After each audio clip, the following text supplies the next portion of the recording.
So my name is Mohammed Zain Naveed, Mhm. and I was born in Multan and raised in Multan as well. So I never saw those huge cities, Lahore, Karachi, until my A levels. Moving up from there, I did my O and A levels. I paired in like 12 subjects in O levels, and I did four subjects in A levels. I had distinctions and primarily both of O and A levels. Mhm. And later on, moving up from there, I paired in SAT. I had a perfect score in SAT. And moving along from there, I got accepted in several American universities and undergrad programs, Mhm. including Johns Hopkins, Stanford, New York University. NYU was generous enough to give me full ride, so it was the best shot for me. I considered NYU, and later on, I'm pursuing pre-med track. I'm doing a dual bachelor's with two bachelors of sciences degree and biology and chemical biomolecular engineering from NYU College of Arts and Sciences, NYU Tanner School of Engineering. And Mhm. alongside with that, I'm doing minors in mathematics and genetics because they help me in my research and in embedding my pre-med route. Just to give you guys a little bit, reflection into how the pre-med route looks like for international kid and in America. And there are two possible routes which people adopt. The main one is like, let's say you do MBBS from Pakistan, you appear in USMLE, you clear step one, step two, you come to America, and run for the step three, you get matched up according to the residency programs, and then you're settled in. So that is one route. I Mhm. was not a huge fan of that route. We can discuss that later on. So that's why I pursued my bachelor's to do an undergrad from like any American university. And after doing 4 years of your undergrad, then you pursue on to do American med school. And then after doing 4 years of med school, you get matched into a residency program. So this is how these two specific routes work. So I Mhm. have chosen the route for American Med University. And right now in NYU, I'm serving as their president of NYU's Engineering and Science Society.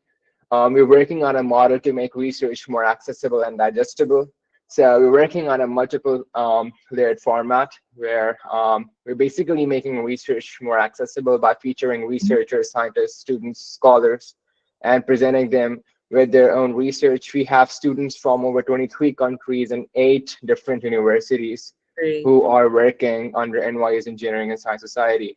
And Mhm. we're also building a platform, which is an AI-powered platform, which is Mhm. translating long-form complex researches into short, digestible 2-minute short-form reels.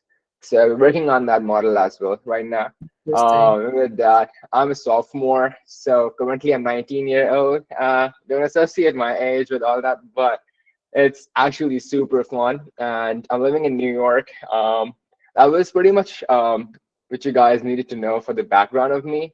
I'm going to be Mhm. connecting dots with the city of mangoes raising up in Multan, a suburban Yeah. area, to building up and having this new huge shift in New York. And it's actually Mhm. something very funny, but it is something where I'm gonna give you guys an insight about, which is really interesting. Yeah.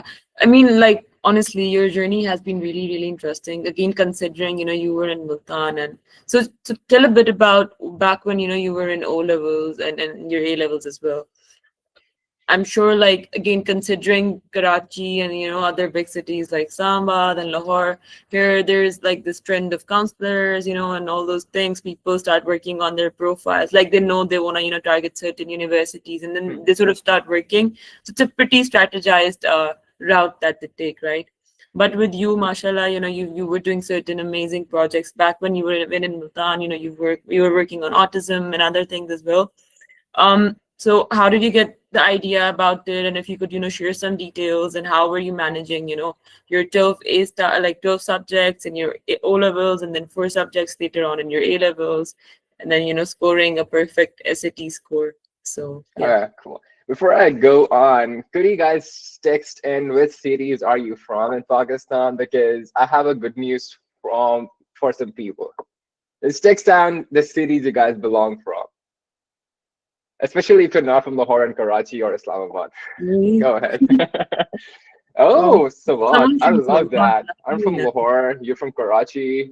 You've got a guy from Kashmir and Bahawalpur. Impressive. We've got a huge, diverse group over here. And Laya, someone from Faisalabad. Laia as well. That's Impressive, Rawalpindi. Now, let me give you guys a insight about something really interesting.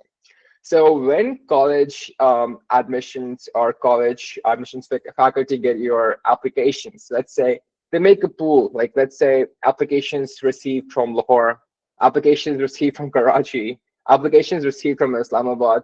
The very first thing which the regional committee admissions officer does is compare your applications against applications from the person or people from the same city and the same schools, first of all. mm-hmm. Let's say you're from Lahore, your applications are, first of all, there's the heuristic level.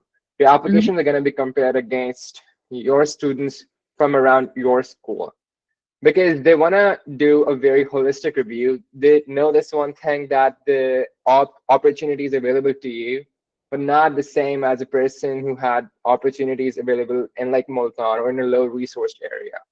Mm-hmm. So first of all, they're gonna compare your application in Lahore. We've got a huge competition based off like students from HSN going to ISF and all those specific, world tours and world Mm-hmm. competitions, which are super prestigious.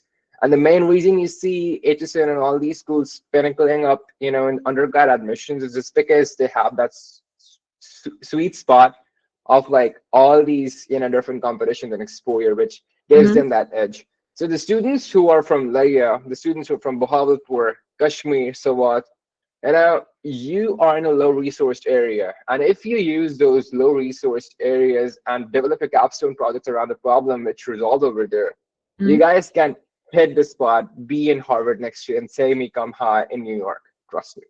So the thing is, like, I've seen a couple of my friends, they raised women empowerment capstone projects and so what, leading towards the emphasis of Mala Yousafzai's project. And Mm-hmm. they are studying at Stanford University right now. She's on a full ride. So the thing is that even if you're from Karachi and Lahore and you're scared, oh my gosh, and I have too much competition, you have so many resources. You can network up for those resources and from those resources to build something which is definitely, very, very, very unique. Like coming up Mm-hmm. towards my capstone project, which I built on was Multan. I know what are the niche spots in Multan. Like, okay, I Mm-hmm. was an O-level student. My main my main or first key for you guys is to understand and observe. Right. How do we define observing things? Mm-hmm. You go out in a street, calculate the ratio of people who are driving a bike to people who are driving a car. That's going to give you a statistic of economic inclination towards what a 9 to 5 is earning and what a person who is doing business. And you're going to get a ratio of 9 to 5 to business owners in a very specific manner. That's really accurate. I used to do that. Now you have to calculate the cumulative ratio of people who drive bikes and cars to the people who are, pedestrians or, who you visually you can't see cannot afford something like Mm-hmm. that. That's gonna give you a ratio of people below the poverty line, and that's always huge compared to the ones who are having that specific influx. Observe. Now I know that you have a lot of people on the poverty line. Now what you have to do is you have to understand influx. You're driving back home from school, right? You Mm-hmm. should just stop and observe how many people dressed in government school uniforms are going back, compared to the ones who are being well dressed and well lit and private school, nice fancy cars and all that stuff.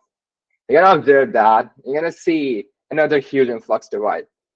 That was my first influx divide that, oh, there are such certain problems which are there in the society. I need to diagnose them first. Mm-hmm. One of the first problems, because I was a huge fan of medicine, and I saw that there was a huge divide between access of special education schools for children who had mild autism. Mm-hmm. Autism is not a disease which a doctor says, according to DSM-5-TR, which is the Diagnostic Statement Manual, that he has autism diagnosed. It's not Mm-hmm. like that. Autism is like a spectrum. It's a spectrum disorder. So it exists from low ratios to high ratios. What I did was, in my O levels, because universities want to see you as leaders. They don't want to see you as followers. They don't want to see you as people who are the followers of the herd. They want to see leaders. Let's say there is this huge influx of opening a new NGO, doing some work over there. You guys are following an absolutely, conventional trend. It's not going to make you a leader. You have to do something new, solving a new niche, solving a new problem. Mm-hmm. And so what I did was, initially I found out that there's a huge problem around this specific area of special education and autism. I did my work and research and survey that how many special education systems and autism centers are there in Multan. We had a Right. couple of them. I first of all went to Center A, I won't name it. I got rejected from that. And they literally berated me. They said, you're a student of O levels and the hell you're going to deal with these autistic kids. You can't even sit with them for a while. Mm-hmm. You have to face rejections. Number one, I went to another center, got rejected. Went to another center, got rejected. Then there's a dream center, like where you really want to work. I approached them, and automatically I happened to have my one of my classmates whose father was the founder of that center. So I Mm-hmm. happened to find a network. I tapped on that. I said, can I have a meeting scheduled with your father? And I went to him. I said, if you sponsor us for a collaboration, we really want to work with you to initiate South Punjab's first philanthropic youth research initiative. We want to study the short-term study of pre and post intervention of digital devices on kids who have mild autistic ratio so that we can deal with them. Mm-hmm. And on childhood autism rating scale from Cambridge University, which is adopted, if the ratio is from 30 to 36, we can Right. work on that specific category and see how they improve their scores post intervention if we do digital intervention on them. Mm-hmm. So I started my project when I was in my transition from O to A levels, this first Right. project. I collaborated from Olive NGO and National Psychiatric Hospital, led the project, hired a team. We had like over 60 students working from different schools, universities. We had DPTs. We had like literally, students from qualified professions who were looking out for opportunities because Multan has less opportunities. And I was the one creating that. I was the Mm-hmm. one leading that. So I found skill. I found people. I found two types of main thing you need. The first one is like you need skilled labor. And the first one is you need the right place to employ that skilled labor. I had both of those. Right. So leading on with that, we did we basically got apps like Autismo, and we had digital devices, and over our short-term period, we showed that students are doing really better in behavioral therapy, which is ABA. And we said that if we make a multi-modular solution to this problem by doing physical therapy, which is in person, and ABA, which can be which can be done online, and Mm-hmm. these students can attend normal schooling with the children of their own type, so that they're not feeling ostracized out of the group, we can solve a huge problem. Right. So we found positive correlations, Mm-hmm. statistics, which were published, and then we went on to Government of Punjab. Now, let's say you're doing a project, Mm-hmm. universities need to see depth, the impact. It's just not about Definitely. buttering things up. They want to see impact. I went to the government, I emphasized, I did a campaign, I worked on the specific team, on the specific aspect with my team to employ the digital intervention in the special schools in South Punjab. Right. And we were able to convince them to release funding for 78 schools in Wow. Bahawalpur, DG Khan, and Multan special education schools to deliver special education gadgets to those specific kids. How did And you that convince the how did you convince the government to let you like fund everything, like how did you get the fundings basically? So that's a very technical process. So first Mm-hmm. of all, what you do is you reach out to your very immediate public government license, who are basically your assistant commissioners, your deputy commissioners, Mm-hmm. the ones who are basically in main lead of leading you to where the specific bureaucrat who deals with that Right. specific aspect. Right. I initially went on through a very democratic process where we filed a Mm-hmm. petition using my members and having signatures of National Psychiatric Hospital, but Mm-hmm. that thing wasn't working because you need to have a higher edge on. So Mm-hmm. since National Psychiatric Hospital had a link with pills, and Pilz is internationally recognized for, all these marginalized societies. And one Mm-hmm. of their members was working on the bureaucratic board of South Punjab. So Right. we happen to form connections. That's why, yet again, I Mm-hmm. say that it's your hard work, but Allah paves the way at the end of the day. Definitely. We had that connection. We got a meeting established with them. Dr. Sajjad Siddiqui, amazing guy. He helped us with that process. And Mm-hmm. later on, we talked, and they were still reluctant that, it's not useful. People over there who are taking care of those special education kids, they're not educated themselves enough to, handle those devices. So Right. I mentioned onto this thing that instead of me not employing those devices and raising a campaign against Pakistani system that the people who are basically taking care of those autistic kids are not self-educated enough to do that because they can't even hold a device. How are they educated enough to then handle an autistic kid? Mm-hmm. And I had that status quo in front of them. I said, I can push in media over here. It was not like I was blackmailing them, but I was Mm-hmm. presenting an option that, it is something which we can go about then because we have to solve this problem. And when they saw that there's a loophole in their system, which they need to cover, that's the way Pakistani government works. They had to release a fund. They had to Oh, release the funding for that.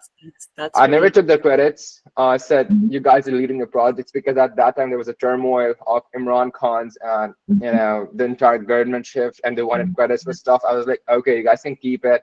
I just want to see the change, the impact, and students getting, students learning from it. Later on, we went on to have very positive correlations. And when I got in Johns Hopkins University, they had Mhm. this on their page of, admitted students of 2028 class that we've got a Really. student who worked for special education systems in Pakistan. Mm-hmm. Yeah.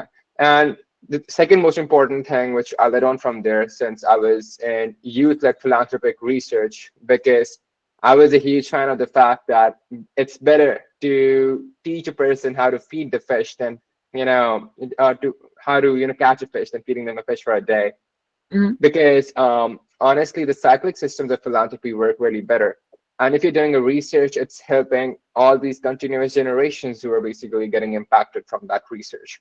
I went on to thalassemia. Thalassemia is basically a blood disorder. And the way it works is essentially, your hemoglobin, the beta globin of your hemoglobin, which is, it has two alpha subunit chains and two beta globin subunit chains. There's a single nucleotide polymorphism, which basically causes your beta globin to be indented, like in a crescent shape, and it cannot carry oxygen.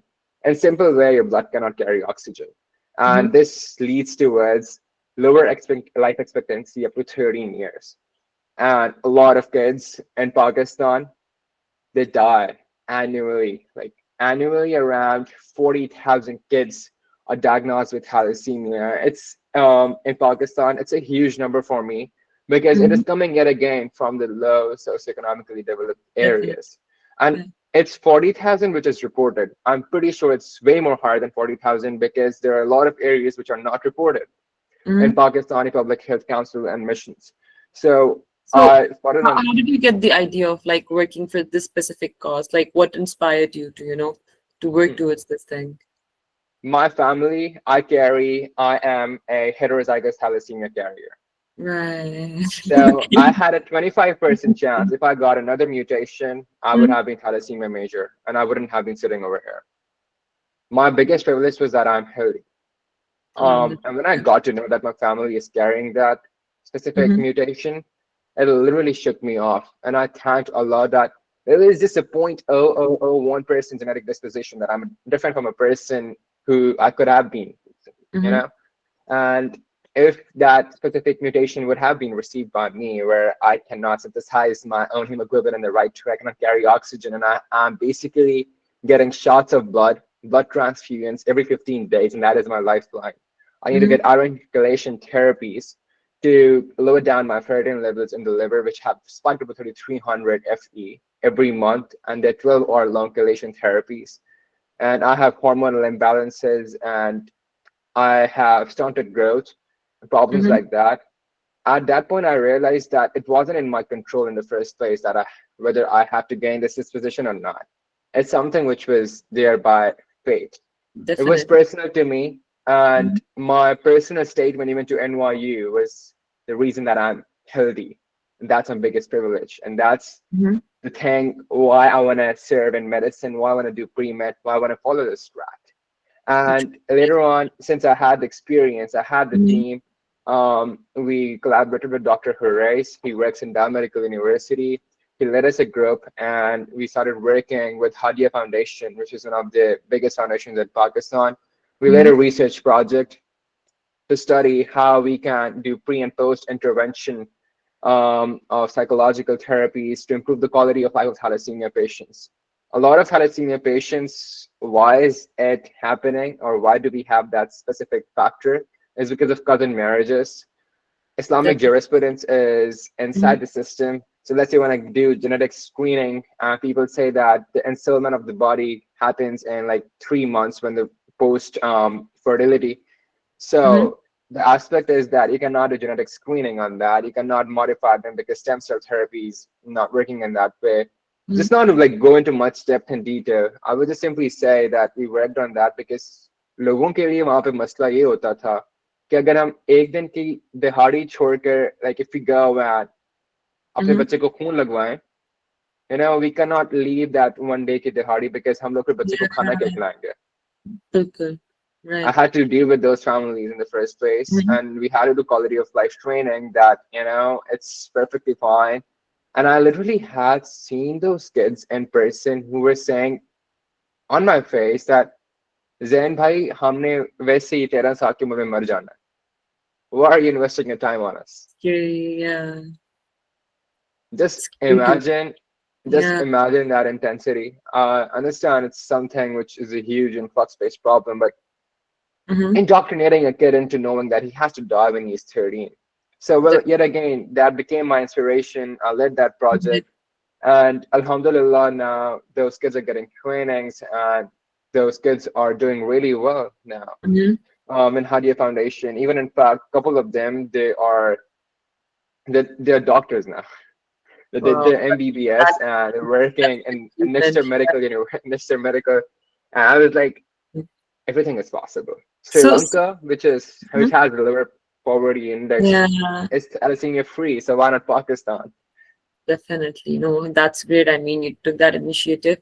And how were you able to sort of anticipate like those things, the two projects that you did? How were you able to, connect the dots while you were applying and, while you were doing your Common App applications? Yeah. Now coming up towards Common App, that's a Mm-hmm. really good thing. Mm-hmm. So Common App, when you write the personal statement, how many of you are in the Common App cycle? So that I should be more specific about it. Just raise your hands or just, type that I am in the Common App cycle or I intend to be in the Common App cycle. Cool. So we've got a couple of people who are basically in the Common App cycle. So essentially, the thing which it works is you have to write your Common App essay. You have got 6 prompts and you choose one of them. Mm-hmm. One thing which every college admissions officer is looking out for is to connect with the student themselves. Let's say you go on to write that, for example, like, I was born in a very low privileged family, and then in that low privileged family, I gained that exposure and I did that. They Mm-hmm. cannot connect with you because a lot of people like that are, doing that specific aspect or have been through that. Which thing is more unique to you? And to have a perfect, analogy for that, just do one thing: write a personal statement and don't write your name on it. Don't write your Mm-hmm. name on it. Just go and pin it down on the board of your college where 300 plus students are there.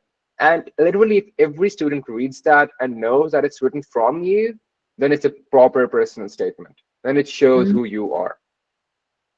And that's the main thing. So for me, how I connected those dots. For Mm-hmm. me, the cause of thalassemia was very, very personal to me.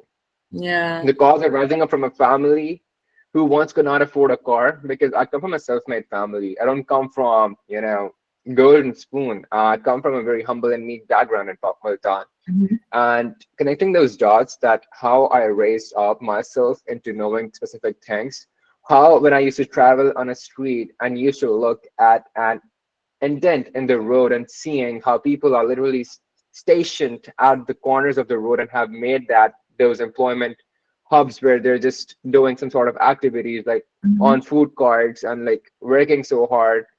And I was oblivious to all that specific aspect until I realized what are those economic disparities which develop. And sharing my own journey with thalassemia patients with autistic kids was something which was very much personal to me.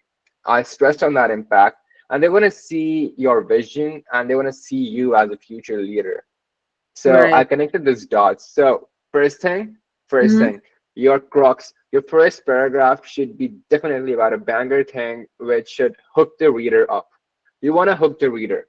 You don't So, want to can make them you give feel any like they're wasting examples their of time. how can a student, hook the reader up if you were to, Okay. write it For again? example, let's say any one of you unmute your mic up. Let's make a personal statement right now. Anyone, any volunteer, just raise your hand up. Let's make a personal statement right now, which can hook the reader up. Okay, Mush- Mushtaba, go ahead. Unmute yourself up. I like the courage and I appreciate it. Let's go. How are you Hello, doing, man? Mohammed. Hey, I'm doing good. Thank you so much. how's it been? I'm been No good. worries. So Actually, yeah, sure. Go ahead. perfect. Can you hear me? Yes, yes. Cool. So you have to answer several of my questions. What are you doing right now? I'm pursuing my bachelor's degree. I'm in my final semester. I'll be graduating in December, and I'm pursuing media and communication studies. Perfect. And a part of my Telecommunication studies, I'm studies. a freelance documentary filmmaker. I've worked with Perfect. several media outlets. A few of my films have been Perfect. featured in international film festivals as well. The reason why I Perfect. joined your session, because currently I'm working on one of the assignment. It's Perfect. application for Stanford. I'm trying to get into Stanford, Cool. and you mentioned in Cool. your introduction that you've been to Stanford.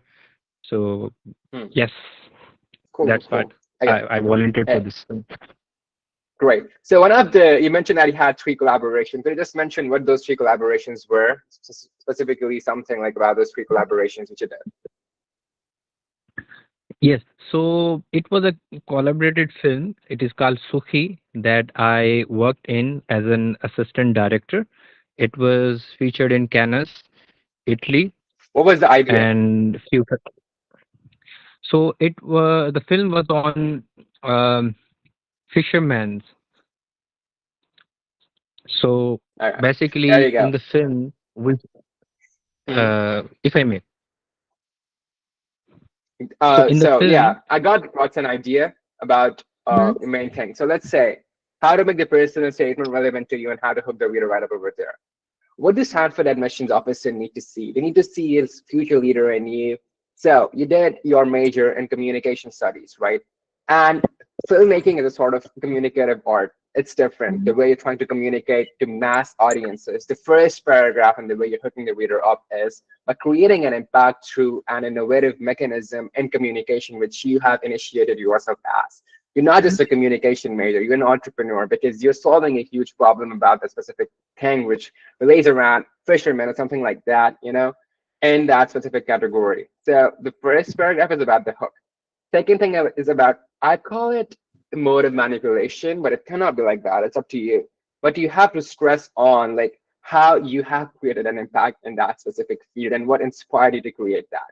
So you can discuss an epiphany which you have been through, like let's say your in-person experience about that, about let's say the disparities fishermen are experiencing or something like that, Mhm. which led you towards a bigger, vision towards the further collaborations down the line, which shows commitment, which shows depth, and then your further commitment down the line and how that impact was created. And Mhm. then you showed that you won some certain several awards. Great kudos to you, man. Appreciate that. And you can add that specific thing later on. And then you, in your final paragraph, show your vision. How do you want to basically transform the definition of communication using filmmaking, using animated filmmaking, using VX films, because Stanford wants people who are good in communication. They want future leaders. And Mhm. leadership is nothing without communication. That's how you build an application cycle. Nobody over here has been working with fishermen or ideas which correspond with transforming communications into a new art. You're Mm-hmm. basically giving space to this new art. And I would definitely recommend you reading a book by Hoffman with the Sandman, and he's basically transforming how surrealism is a Can new you form of write art. that in the chat box? The book's name? I'll add that later on. But Perfect. yeah, you know how that specific correspondence of new art Mhm. and how, you know, surrealism is leading up towards, you know, completely new domain. Add that specific thing. So it's basically a book written in 1913. It's a very old book. And Yeah. that book shows how the mechanization of automatons used to humans developing machines for the first time. Mhm. Um, it's a very contemporary philosophical book, and you need to have critical analysis. It's not there on net right now. I bought it. You Mhm. have to buy it. But definitely, I can share the link later on when I find the free PDF version. So that's why. But the Then book's name I is have few Sandman. questions. Sorry, I'm cutting you off. Go ahead. Go ahead. Yep. You said like I have to start with the hook. Yeah. So this is something we do in our short films as well, like in reels or something Mhm. that we want people to see Mhm. in video. For example, if our video is like 1 minute, Mhm. then we first 15 seconds we try to like attach something that hook the people. So in Mhm. personal statement, how can I do that? Like you want me to start with something that, for example, a dialogue that I got from one of the interview, someone that I interviewed. Like I've interviewed a lot of people for my films or documentaries. Like, can you suggest something for the hook? Tell me one statement which inspired you in an interview which you did with a fisherman. Something which literally shook you off. Mhm. Ah, that's a very good question. Uh, That's the questions you need to when keep on asking to yourself when you're writing personal statements. Yeah. First thing Yeah. is to the hook is what do you want to transform communication into a new form of art? That's the Mhm. first thing. We want to see that psychological interpretation, which has been driven from something unique. Let's say I'm a doctor and I'm going to my patient, and that patient is a schizophrenic patient, and he's not able to communicate his complete Mhm. history in a better way. I'm gonna give him electric impulses, and that's when he's gonna, like, you know, give some ignitions, and I'm gonna see those ignitions up to see how is he feeling about those specific shocks which I'm giving. Like, I'm just giving you a medical terminology of how we get along. So when I'm interpreting those, I'm not actually interpreting what he's trying to say, but I'm trying to interpret what he got from those, like a stimulus and then an answer from that. What was your stimulus to create an impact? You know, we need to get that stimulus to for you to do communications major, and in that communication major you chose a specific niche to Mhm. transform communicative art and communicative culture from, like, you know, this the old style media, the press media, to something which is really creative. The huge problem you're solving is attention economy. Attention economy is a huge problem, and people, they are consumers. You go on Instagram, you go on LinkedIn, you go on all these platforms. People are consumers over there. They want to consume good content, and Mhm. people want to consume content which is basically related with emotions. They don't want to just consume information. Information is everywhere. It's on ChatGPT, it's on Perplexity. They don't want to have information. What you are doing is you're transforming that information in emotions. So that hook line from the fisherman or any person you have interviewed is basically instigating those emotions in you, Perfect. Perfect. where Thank you you connected that for saying that. emotions with information. So yeah, just keep on asking those questions, and good luck with your personal statement. You're definitely gonna get in. Yeah. So now moving on to my next question, after you had so what other integral parts of the common app, the application is basically, if you could just sort of shed light on other Perfect. things as well. So when you open up the common application cycle, I'm going to be going through common application, Hmm. and then I'm going to be going towards the CSS profile where you apply for financial aid. Okay, Right. so this is a very important part of the call. So when you start your common application, when you make a college list, 20 universities for undergrad, the very first thing is that when you're making that list, a lot of universities look at a person's, directive interest. So let's say the time you're spending on that common application site for that specific university, the time you're on their universities, they're tracking that up as well.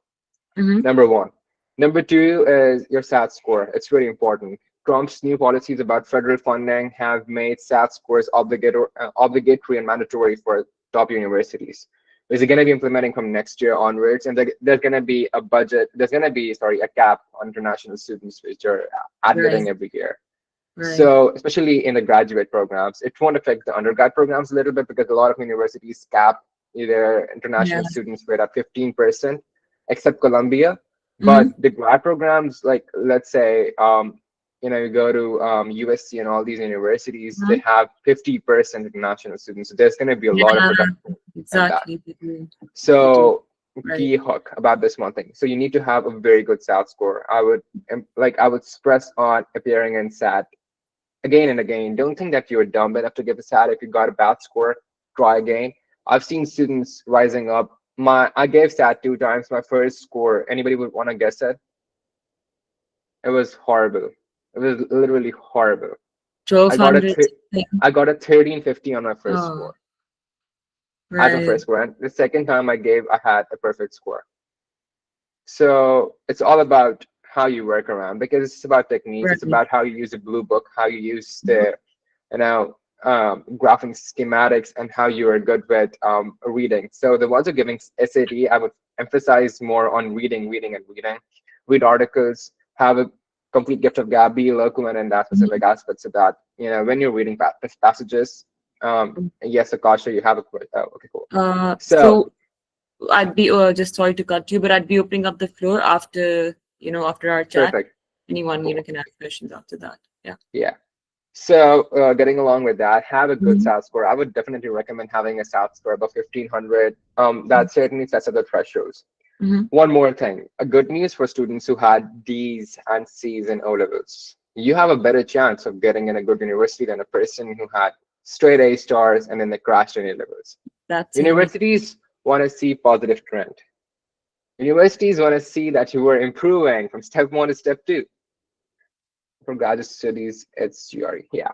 Yes. So, you are basically from step one to step two, you're increasing. They don't want to see like those students, like let's say if I would have scored four distinctions in O levels Mhm. and I would have crashed my A levels with B's and C's, they wouldn't have accepted me. But they would have accepted an applicant over me who would have just straight, B's and C's in O levels and distinctions in A levels. They Mhm. want to see commitment. They want to see an upward inclined growth so that they see that you have the academic rigor. Now, what is academic rigor, which universities see and which you have to show in your common application cycle? It's basically a part where during your academic semesters, when your school is there, what are you doing in that portion to see your Mhm. work-life balance, to see how you're managing your academics along with extra side hustles and side gigs you're doing.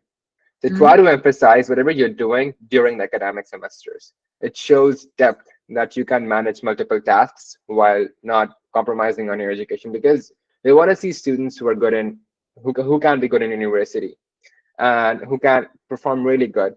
What you guys compete in over here are born prodigies, and you have to be really good at that. So I would say you have to demonstrate that. Now, selection of majors. It's a very popular technique.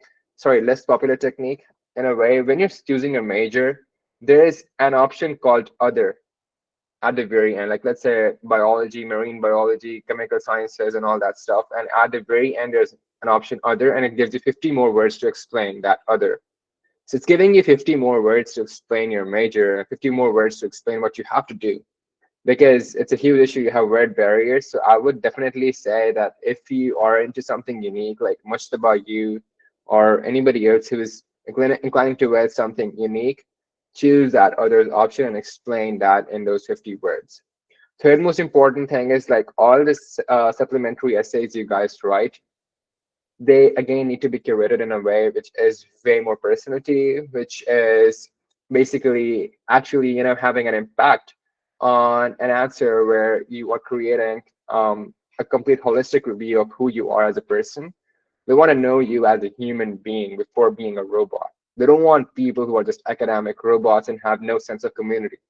Whatever you guys are doing outside the classes, emphasize on that, work on that, add depth, and show them in your specific supplementaries. They want to see that.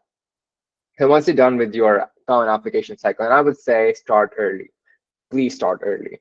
The more you start early, because the Common App cycle is on for now, for the next cycle, for the next admission cycle, just get in depth, sit down, lock in, write your essays, revise them, write your essays, revise them, write your essays, revise them.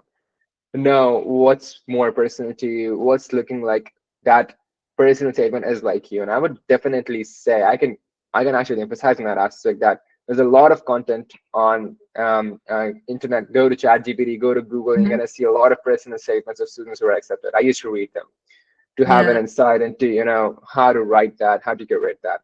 I never had a college counselor. I had no counselor. Right. I did that entire process on my own.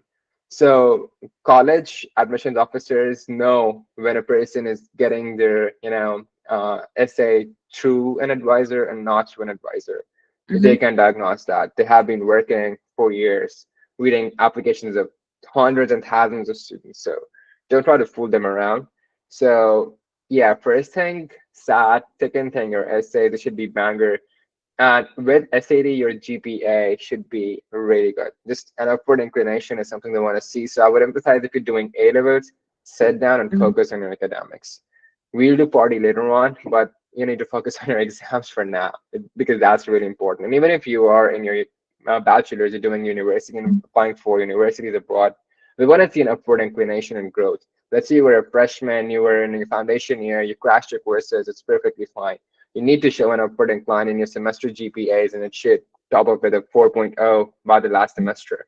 That it shows that you have an upward inclination and growth towards commitment Interesting. towards growth. And the Right. third important thing, let's say you want to apply for financial aid. Talking about recommendation letters, so this is a very important point. Thanks for adding that up.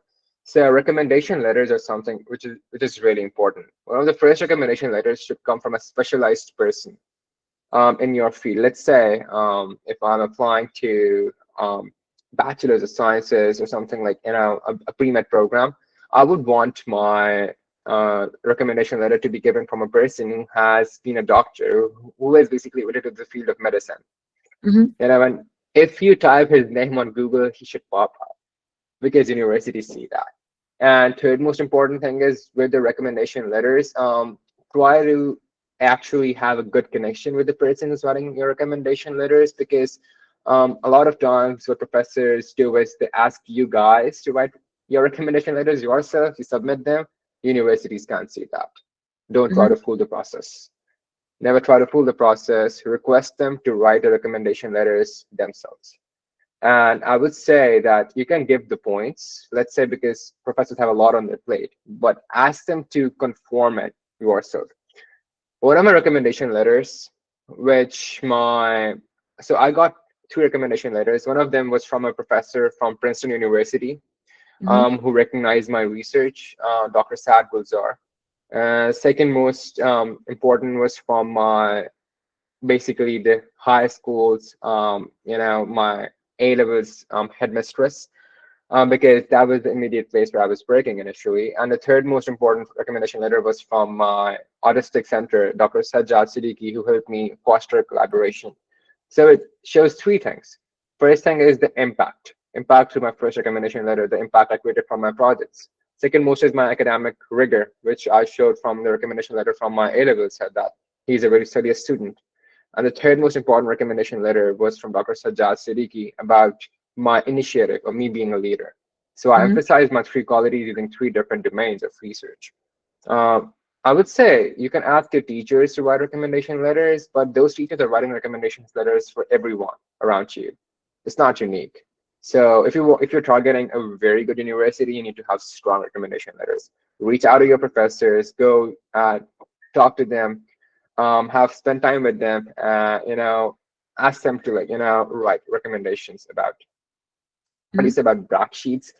I would say like about bragging and all that stuff. One of recommendation letter, I would just be very honest with you. Dr. Sajjad Siddiqui, he mentioned this one thing that this guy is a workaholic. When he gets to work, he does not care about whatever else is going on.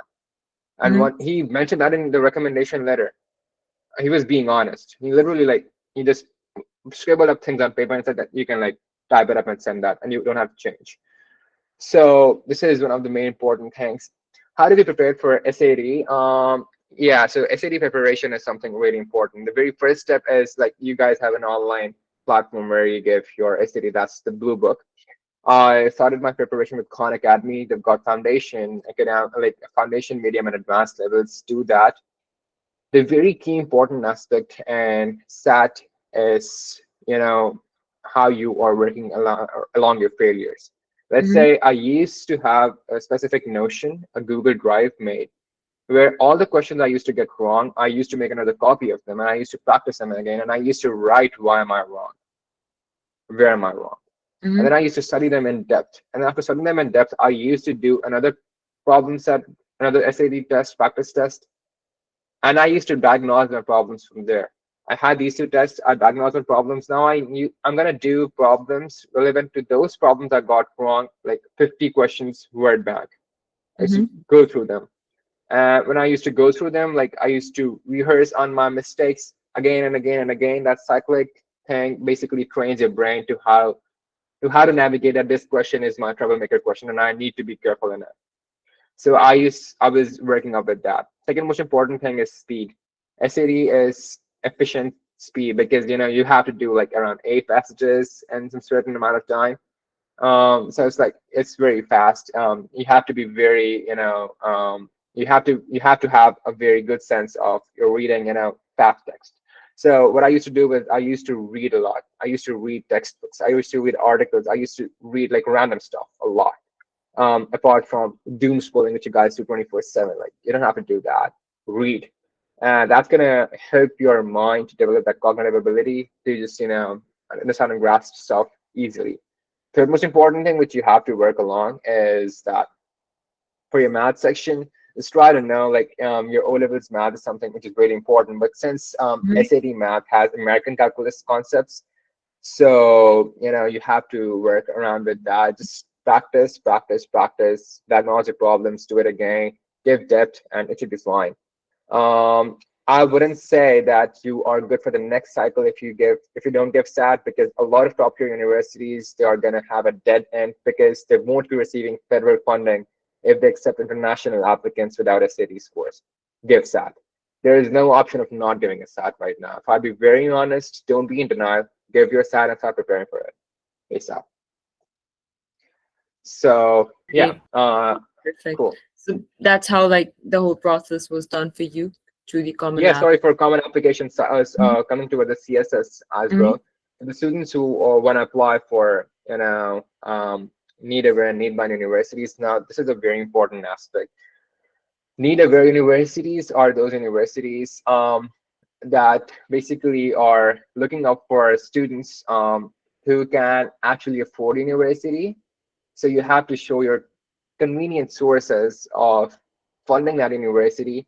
And if you are able to have that bracket, that's when they give you funding or scholarship. So for NYU, you need to play around a specific bracket of like around 30K to 100K. It depends on you. What you can simply do is if you don't have sufficient resources, whatever house you're living in, you can inflate the price of that house and show that, or whatever like assets like car or stuff like that you have, inflate the prices and just show that you have these assets so that you play around that range and you can target those need aware universities.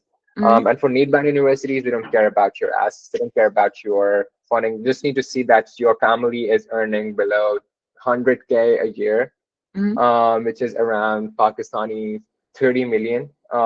So if your family's Yeah. annual income is less than that, Mhm. it should be perfectly fine for you. CSS applications have to be submitted, and it's like there's a $50 per university fee, which you have, not 50, it's less, around Mhm. that, which you have to pay to send your CSS profile to universities.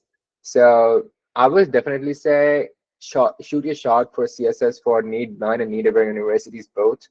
That should be perfectly fine because financial aid is a huge competition-based market, and you need to be best of the best amongst all the applicants which are applying. It's difficult to get aid, and it's going to be Mhm. even more difficult.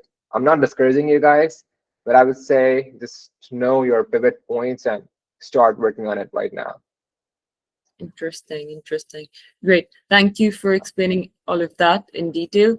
moving on to you getting into NYC, right? You got into Yeah. Stanford, you got into John Hopkins as well, but you chose New York University. So how was your experience? How has been it? I mean, you're still studying and you were, involved in a lot of different activities, right?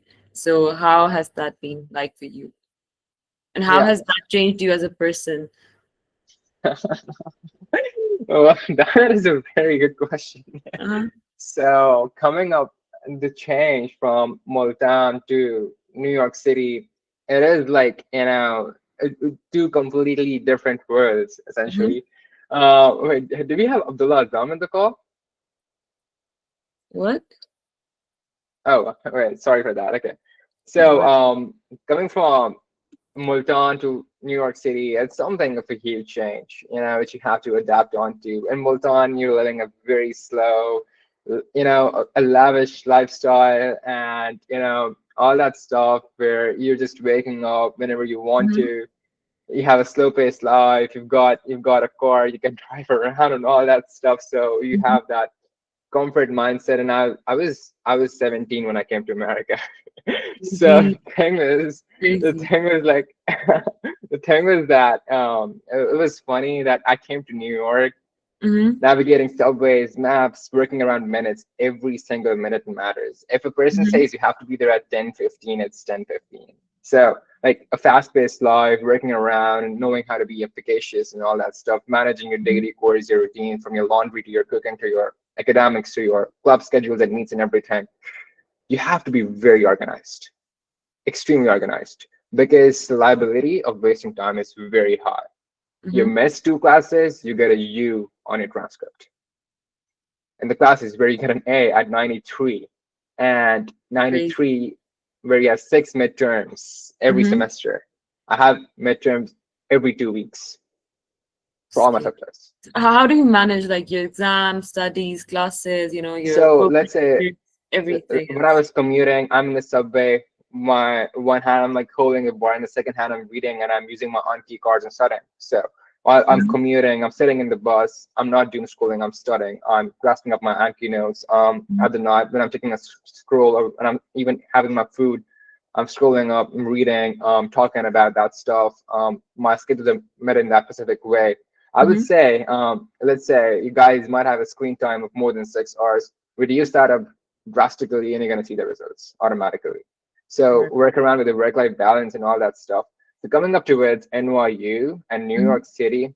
mhm, New York City is we're gonna come towards a question hijab in the later part about the biomedical research part. Working around in New York City is something which is really important because NYC is a place where people die to come for and work in. mhm. So you find born prodigies over here, filtered born prodigies over here, No, I literally. understand it. Um, I would be honest about this one thing about the change and influx and all that stuff is that, when I came in over here, initially I talked about this thing with Zainab as well yesterday. Mhm, When I was in Pakistan, I only saw two types of people. One of them were like extremely hardworking, the ones you see for 9 to 5 and all that stuff, but they're not smart. mhm, They're not smart, simple. And second type of people are like they're extremely smart, they're extremely dedicated, they're extremely, down to, knowing things in a very, very smart manner. The main example is mhm, your bureaucrats, your politicians, but they're not hardworking. If they would have been hardworking, things would have been way more different. Systems would have been way more regulated towards filing mhm, against defilements and stuff. They're not hardworking. And when you come over here, you find those two qualities merged. You see smart and extremely hardworking people. mhm, That's coupled up motivation. And people are so, like, let's say, I've seen Nobel laureates dragging up their bikes, literally with groceries in their hands, walking around the streets. They're Nobel laureates. great.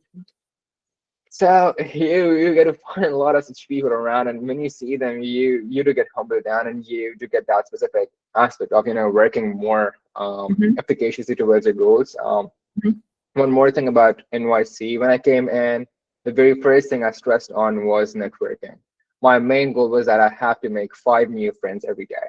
Your mhm. network opens up doors for opportunities for Definitely. you. That is true, Agree. true, true. Mhm, Go make yourself uncomfortable, talk. Go Right. make yourself out of the zone and talk. I was Mm-hmm. from Multan. I wasn't like this a couple of years from now. I used to be good in communication. I was a very diehard MUNer. I used to go to MUNs. I Right. I led a conference in Multan as well. Mm-hmm. I used to travel Pakistan, like from different cities to cheer MUNs. Um, but the way and the art and the skill of networking, going around and like marketing yourself up is something which is Mm-hmm. really way more. It demands a lot more energy. Mm-hmm. So the thing is that we worked around with that and made a huge network. I wouldn't say huge, but I made a decent network. And literally working out from that network, managing your classes, managing your new routine, Mm-hmm. having facing homesickness and working along with that. You have imposter syndrome, you have FOMO, you're missing out on so many things. And while you have like around so many clubs and stuff going on, like you are missing out on like so many things which are happening. Let's say Mm-hmm. there's a Hassan and Roshan concert tonight, there's Asimas are coming Yeah. tonight.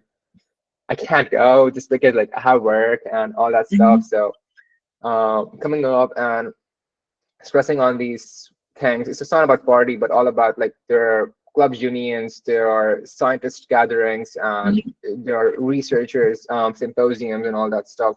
You have to mix and match and balance for yourself what is important for you. And then later on, networking. But NYC actually teaches you the subtle art of living and Mm-hmm. succeeding in a very humble way. When it Mm-hmm. gives you this right amount of competition, when it conforms in you uncomfortable things, Mm-hmm. so you get comfortable in the art of being uncomfortable. Yeah. And later on, you transform yourself. And I have seen that transformation in myself, from the way I used to talk to people, from the way I used to meet and communicate, from the ways now I manage my schedules. I work along, managing everything, having my calendars, Google Calendars, Notions set up for the next month and next semester, working way beforehand, knowing what is more important for me, what is not, prioritizing those things, those values, Mm-hmm. and then making up a keynote. And NYC gives you that specific instinct. So I would say that it has been a transformative journey, and I'm still Mm-hmm. learning. We all are learning, and this journey never stops. And that is the Right. best part about it. Right. Interesting. So tell me a bit about you keeping like warming up all the connections that you've made so far. Like what are your strategies? How do you sort of follow up with them from time to time? Yeah, that's a really good question. So let's say you go in a research symposium, you go and meet several researchers who are working over there. I'm going to talk about my field and then in general Mm-hmm. recently. So let's say when you go and talk about research, what people, while you're doing networking, people who you are networking up with, they Mm-hmm. really actually they want to be appreciated for the work Mm-hmm. they're doing. That Yeah. is the rule of thumb. So what I usually do is when I network up with them, I exchange LinkedIn, their Instagrams, or whatever the portal of communication they're comfortable sharing with and they're active on. I get that, and I shoot out cold emails. I shoot out like coffee chat invitations, and I appreciate the Mm-hmm. work they're doing. For example, let's say I met a person who was working with cancerous cells, and he was working with CD31 markers for those specific Mm-hmm. cells. And he had done a great job while basically transforming an eliminative concept in that specific domain. Mm-hmm. I won't go in depth, but I went home, I wrote up an email appreciating the work he's doing, and I invited him for the next symposium at Stony Brook University. We went together, and he's my best friend. Great. So I built my engineering and science society. Mm-hmm. It was established in 2009, and Right. now I have like literally connections in almost all domains, from doctors who are working in Langone, Mount Sinai, Columbia University, to engineers who are basically working with Goldman Sachs, planning Mm-hmm. of urban community environment developmental programs, researchers, Nobel laureates. Great. That's Sure. interesting because at the Yeah. same point, you have to know what's more important for you and the way you're networking up and how Mm-hmm. you keep up with them. Just know this one thing, appreciate them. For example, you see them posting or you see them on LinkedIn and or Instagram or Mm-hmm. somewhere like that. Mm-hmm. Be on the limelight so that they should remember who you are. Mm-hmm. And always one thing. And you never get a second chance to introduce yourself. It's always the first chance. Yeah. your introduction has to be solid. Your introduction has to have or get some value. So whenever Mm-hmm. you, from your first handshake to, leaving a value with yourself, you won't remember me that my name was Zain. You Mm-hmm. won't remember me that, I basically, did all that, but you would remember that there was a guy who went from Mm-hmm. Multan to NYU, because that's a Yeah. value I'm leaving right now.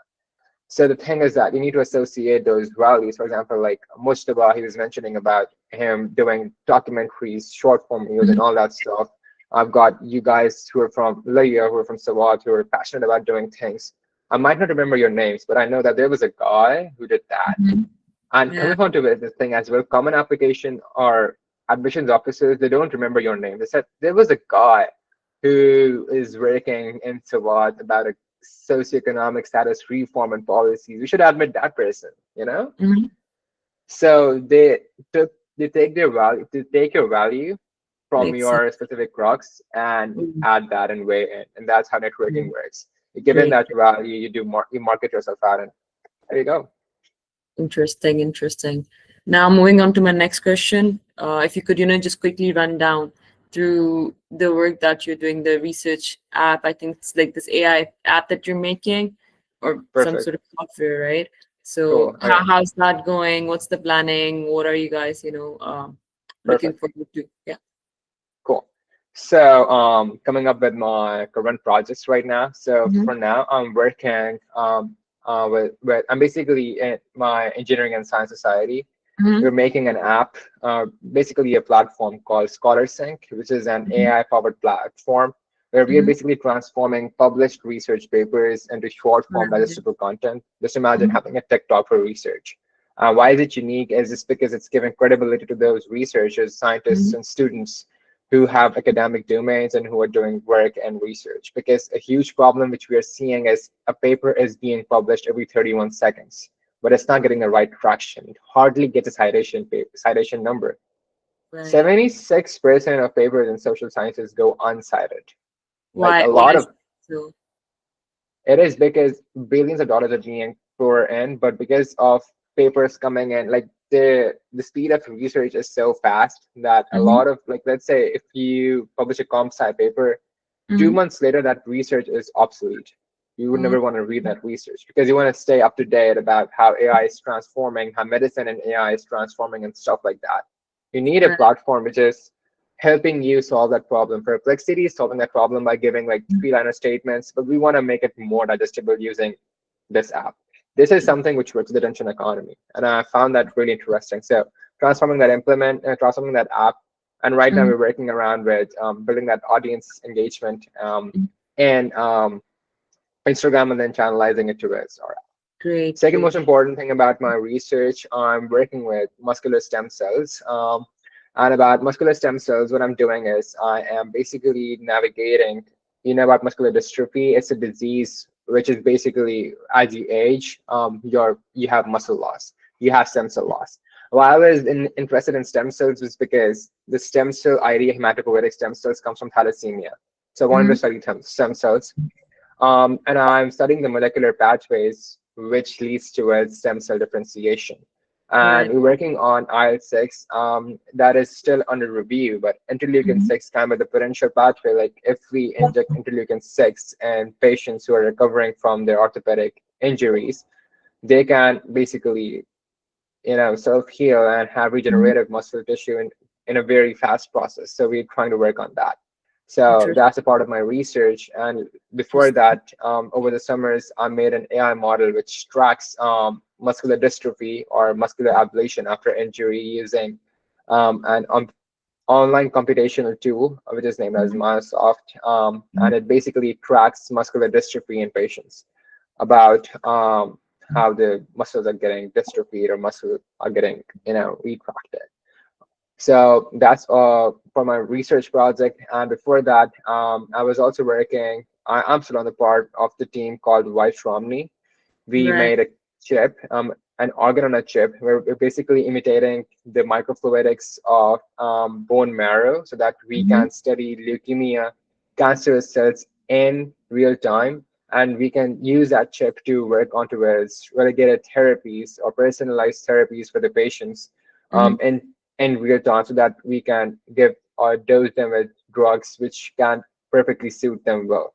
Mm-hmm. So in the personalized therapy and personalized care, White Romney became a startup last year. I wasn't in the founding members team, nor in the entrepreneurship team last year. And it won the Berkeley Institute award, which is basically a huge, it's a huge game for entrepreneurs. They raised funding up to $35 million, and that's when I joined in. Okay, mashallah. And I'm going to be taking that to Natural Activator Program, Naturista, in the next semester. We're going to compete over there, and we're going to be pushing towards YC. It is a Y Combinator, the biggest Mhm. startup accelerator program. Yeah. And for the Scholars Sync as well, we will declare the Leslie founders, and we're going to be in the Startup Accelerator program next semester for Scholars Sync. So we're Yeah. working on that. So, Mashallah, yeah. mashallah. How do you get the energy? Like, mashallah, you're just like 18, 19, and you're doing all these things. How do you sort of, the cognitive So system, how does it support this kind of workload that you're doing? um, So thing is that's like, something that I'd love to, learn. when you're surrounded with people who are academically driven, who are so super efficacious with work, for example, all of my friends, they're doing all these things. And yet again, they say like, it's nothing. It's just like I'm doing it for fun. You have Mm-hmm. that mindset in you. Like, it's just like as a side gig. It's not something which I should be, hovering over. Oh my gosh, Mm-hmm. it's so much. And remember, when the plan is to eat, you don't have to complain about so much being there on your plate. Mm-hmm. So the thing is that, That's a good you know, note. so the thing is that you need to surround yourself with people who are economically driven. Your team needs to be very, very efficacious in that regard. Mm-hmm.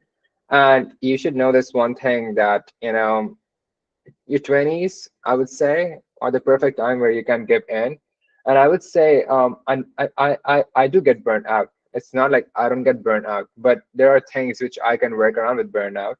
For Mm-hmm. example, like let's say I would have a nice stroll, go and have nice Pakistani food, something like that, which I cherish, and really get upon and connect yourself with Allah. That is something that is really important Mm-hmm. and keeps you on the right track, I would say, and encouraging yourself to do things which you were born to do.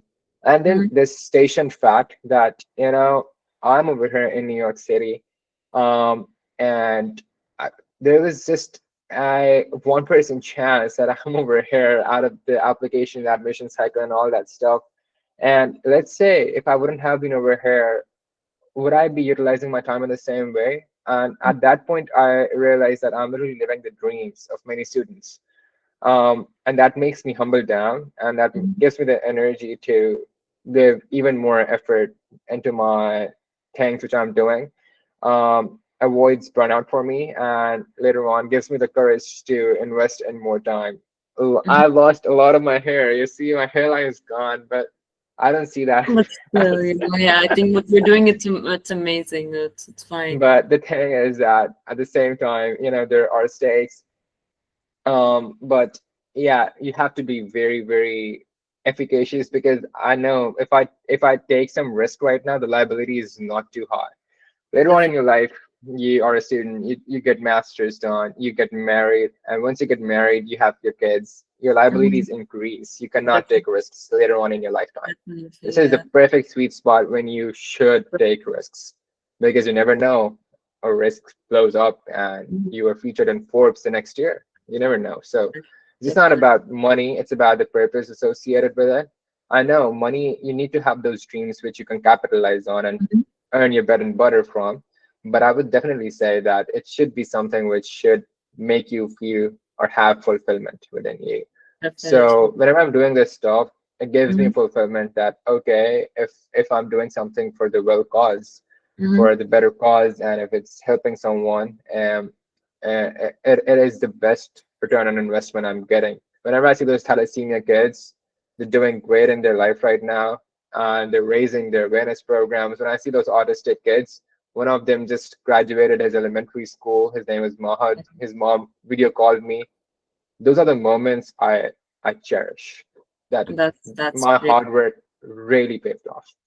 Mashallah. So the Yeah. thing is that those moments really drew me towards being a doctor, Mm-hmm. where I can help out people. I can because it's not about how you have to work on Mhm. along the considerations of what the world wants to see as, but what you want to see yourself as. So Definitely. sit No, I down, know what's more important for you, and you're gonna find that fulfillment spot, and you're never gonna be complaining about work-life balance. Everything's gonna be fun for you. definitely, definitely. It was a great talk. You told a lot of Yeah, like great things, honestly. I would now be opening up the floor for the audience to ask questions. If anyone has any questions, they can write in the chat box or unmute themselves and ask. So yeah. perfect. Let's go. I like the energy. I scored 8.5 on the IELTS exam. Would that be sufficient for US university applications, or is that also important? I would say one thing, there is not a certain set threshold. 8.5 is a very good, 8.5 is a 8.5 band is a really good score, first of all. Congratulations for that. Second most important thing is that even if you have a perfect band, if you have a perfect SAT score, that does not guarantee you an admission in American university. A lot of other holistic reviews and your application on the whole matters a lot. So I would say, like, let's say, consider it as a threshold that, let's say, you have been gated across students who have this SAT score, this threshold. Now you are a pool of students, and now you're going to be compared based on the holistic review. So I would say, yeah, it's a really good score, but do give SAT because the recent Trump's policies are something which are focusing on that. So I would still recommend you giving SAT. Mm-hmm. Let me just pull up messages because I cannot see them from here. Sure. Okay. So you got another message that so I'm in my AS and want to apply for IB, and I want to start early with building my profile. So ideally at this level, what ECA should I focus on? So Rahila, I have a question. Like, let's say extracurricular activities you want to focus on. What is your specific core domain you want to work in, or you basically aspire to work in? The specific niche you want to work in, or what things interest you in your life? Because that needs to be tailored in the way that, right. So building something, I want to building ComSci. Okay, cool. So you're doing work in ComSci. You should look up for research of something like that happening in ComSci. But more importantly, what I would say is that ComSci is a very diverse field. What in ComSci are you interested about? So what you can do is you can start a capstone project where you can make a team from wherever you are and specifically focus on a new domain. Like let's say you can make, oh, AI, that's really great. You can make an AI model. You can train an LLM for basically, transliterating the regional languages of Pakistan, like Saraiki, Punjabi, into mainstream languages and doing marketing in regional languages, which is abated by AI, something which is a very unique feat or something which shows leadership. So you can use those resources to solve a problem yet again, which has to be unique. So you can use AI to, solve such problems. It depends upon you how well adept you are in that specific aspect. Or if not, you can even like collaborate with a person who is working in AI or cybersecurity and Pakistan around, and you can basically raise awareness sessions for the kids in near your city, near your area, of how we can do that. And those specific research symposiums are something you're going to lead, and universities want to see that thing in you. So find a niche, start working on that, and I love the interest in that. I hope I'm able to answer your question. So we got hijab, Fatima. My question about biomedical, I'm interested in research majorly, but career counselors suggested that I should go for health sciences since it's a safe option for career prospects. There is no safe, there is no bad option for career prospects. I would simply say this one thing, that the jobs you guys are going to be working from 4 or 5 years from now, they don't exist right now in the market. That's the Yeah. true thing. You will be creating your jobs yourself, first of all. Second most important thing, if your career has to be suggested by a career counselor who barely knows you, is that thing which you can simply depend on your personal statement in the first place? No, this thing, ask this question from yourself. And talking about health sciences and about masters in public health and knowing about epidemiological diseases and all that stuff, you can have a safer route in a way that you will be doing masters in public health and then you would be getting into any MPH research program. But I would say biomedical is a great field. A lot of money is being poured in biomedical. If you just talk about taking a safe route, from biomedical research, things are stemming up from senescent cells to working in Biolympic devices, which are basically working with amputated people. Like, so much crazy stuff is happening in the field of biomedical engineering, where you're actually serving people. So I would say, think about this thing, what you want to do, what interests you the most. And research in biomedical or in health sciences, it's equally noble. It depends on what you want to be interested in. Biomedical is more in the field of I would say engineering, sciences, and science-based research. Health sciences go towards public policy, usually towards administrative policies and license for hospitals and stuff. So see where you want to go and end up in, and that should be perfectly a good goal for you. Is that also important for graduate programs? No. In addition to the GRE under Trump's new policies, no. For it's just for the undergrad programs. GRE will be personalized for your graduate programs. You don't have to worry about SCT for graduate programs. I had two Bs in my O levels. Do I stand a chance? Yes, you definitely do stand a chance. One of my friends who goes to Stanford University had four Ds and one U in O levels. So you definitely do stand a chance because he had four distinctions in A levels. So just make sure you have cap up your scores in A levels. One of my friends, Arad Sher Chadar, he died. He was doing undergrad in Stanford University. He died in an accident. He was a great person. He was the president of LGS JTMUN. Um, he had like it's the same case as you, had bad grades in O levels. He had good grades in O levels, but then he crashed in A levels, and then he gave his subjects again. So yet again, you always have to show that upward inclination, and that should be perfectly fine for you. Hi, I hope you're well. I'm from Karachi. I did my bachelor's in aerospace engineering. Impressive. And I've been working as a manager at a space manufacturing company for 4 years. Man, I see you in NASA. I'm doing an MBA now and planning to pursue PhD focused on executive leadership or business statistics to move into leadership research roles. So the PhD programs that were here in America work differently. Like, let's say when I apply to PhD programs, networking is the main key. Go talk to your researchers, professors who are doing this relevant research you're interested in. Talk with them, read their research papers, the inclination you want to get in, and try to reach out to them, have a coffee chat or something like that, have a webinar, discuss their research, a specific element of research where you want to pursue and work on.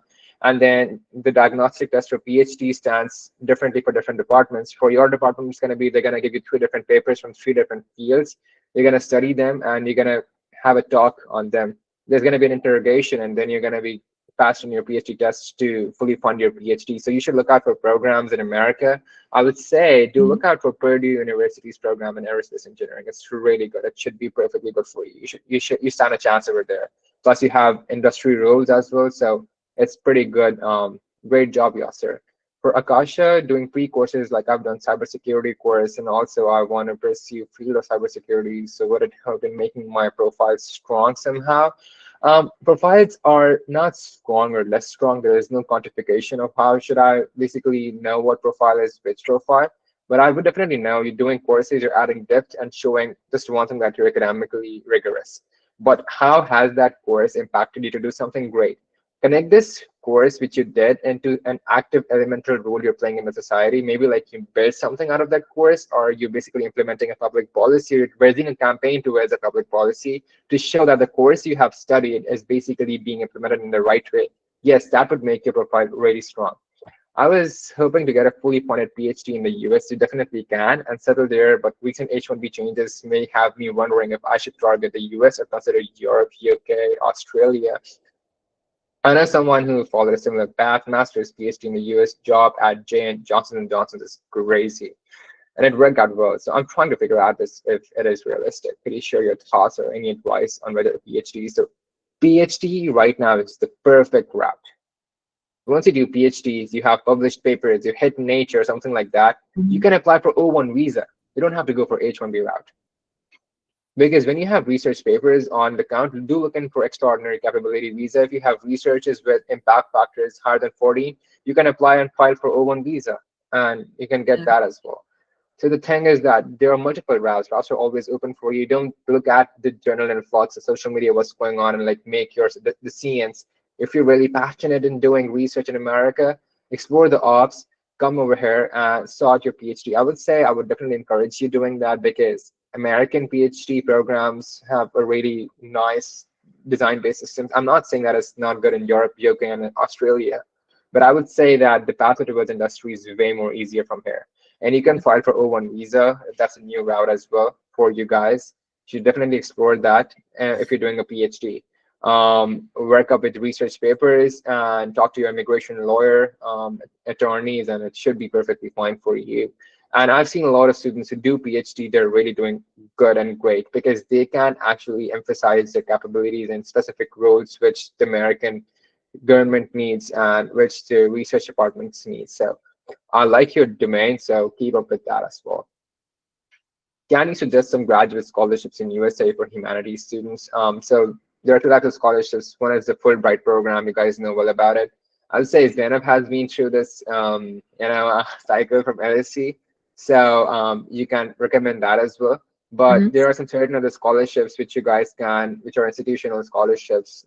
Let's say if you want to go in humanities, like let's say you want to pursue businesses or accounting or something like that, you guys can apply for scholarships being given by the there's a student scholarship which is given to West Coast universities, and Mhm. then there are specific cohort bankings for California-based universities. I would say in-state universities like California State and all these don't give out that funding, but you should look out for Ivy Leagues. They give out Yeah. institutional fundings. Just do your research about that. Everything is there on Google. Um, First of all, curate the list where you want to work. Humanities is a huge array, which thing in humanities you want to work, and look out for that and search up for all opportunities based on that specific aspect. And what should I do to make my application stronger for biomedical? I will be starting IPQ research, so what I should research on, I definitely want to go for biomedical. You're doing IPQ. IPQ stands for three different abbreviations. Which IPQ for research you're doing right now?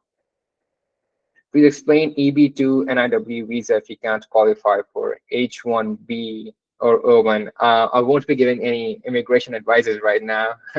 It's definitely should reach out to an immigration attorney, a lawyer right now about this. So you're doing international project qualification. Okay, cool. So if you're doing a project which is basically based counting towards your semester credits or your project qualification from, are you doing the Pearson's program or Edexcel program? If you're doing that, then your research is compulsory and you have to do that. But I would say, so what should I research on? I definitely want to go on biomedical. I would say reach out to Lum's University. Professors over there doing great job. Let's say, cool. Okay, I'm gonna give my email address. Okay, cool. So when I come to where it's like application time cycle as well, but for biomedical research, I'm going to give you an example. Like let's say there are researchers at Lum's University, amazing people. What they're working on is they're working with PAX6 gene. They are regulating that PAX6 gene to see how basically transformation in eyes and the stochasticity of eye lens are improved in human beings, and they're basically making an UR device, which is working up for that. So you should look into that. There are multiple things happening to its relegation of biomedicine. It's about, intersectionality of solving problems and, in an industrial way. So you guys, you can look into cancerous therapies. A lot of work is being done in AKU ISTP program. You can apply for the summer internship program over there. If not, you should look into research being done in LUMS. They have got crazy research happening over there. Reach out to their professors. If not LUMS, you should look out for. We've got National Center of Genomics in Islamabad. You should look out for over there as well. They're doing amazing research on DNA qPCRs and on Illumina sequencing, and they're working up with next-gen sequencing for whole genome project on patients from different communities and backward communities, looking out for SNPs and doing research over there. A lot of work is happening in Pakistan about that. You should definitely look out for projects being happening. Go to their faculty page, take out their emails, shoot them their emails, cold email them and ask them if you can shadow them or work in their research projects. Yes, that's the main thing, how you can reach out to them while you're applying. Right. So considering that most early decision deadlines are quite close, yeah, it's 1st November, if I'm not wrong. Right. I haven't begun SAT preparation yet. Would you recommend applying at regular decisions to have more time to prepare? I would definitely say still shoot your shot at early decisions. You never know. Don't do ED to Ivy Leagues, because Ivy Leagues are always recruiting recruitable athletes during their specific cycle of EDs.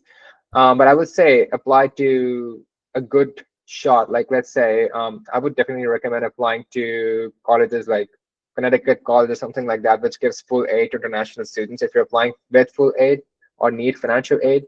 And then taking your shot over there, like Lafayette College, Connecticut College, Boston University, all these universities, they can be really good for early decisions. Don't miss your chance. Still apply. You hold a chance, and then during that time duration, give your SAT again and take a better shot at your regular decision cycle. I Mm-hmm. have chemistry background, want to do MS, PhD. I love that in AI, in chemistry, and chem engineering. Oh my gosh, I'm from Laia. Kindly give me some ideas, suggestion. How can I create impact or stand out or do something creative or impactful? So you want to do MS, Masters, or PhD in AI. So I'm assuming you have done bachelor's in chemical engineering before. Might have some industrial experience about that.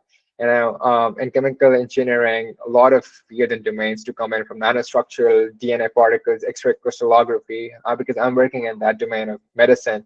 So a lot of work is being done. You should look out for immediate research, which is happening in your universities at low resources. It needs not to be too prestigious, but find out new projects from within there. Talk to your professors and ask them what are the key way forwards. Then do your research about what's happening recently in the world about chemical engineering, um, and which field of chemical engineering you want to go in. It's yet again from petroleum market to nanobot particle market, from DNA structural analytics to crazy things, which is happening in chemical engineering. So define down your line of chemical engineering. Look out for projects which are happening in foreign universities. And I would say, because you cannot do directly PhD, you would have to do master's first, because you cannot transfer credits directly from bachelor's to PhD unless you have done bachelor's from an American university. So I would say look out for good master's program, which are fully funding. I would say do reach out to Fulbright program. They're doing really good. Reach out to professors who are working in universities over here. They're really accessible. Shoot them good. You can email them. Yeah, impressive. Thanks for adding that word. So just email them, and cold emailing is a really good way to reach out to those professors. How can I reach out to them? Okay, so I mentioned that one thing. Use these platforms, and in your cold emails, be specific about the research projects. Don't be like, "Hey, professor, I saw you online and I read your research papers. They're absolutely fantastic, and I want to work with you." They're gonna open your email archive. They don't want those blunt, cold emails. They want to see like, "Hey, research, hey, professor, I love the recent paper you published about nanoparticle engineering. I really want to work on your recent paper, which has been published and cited by blah blah blah.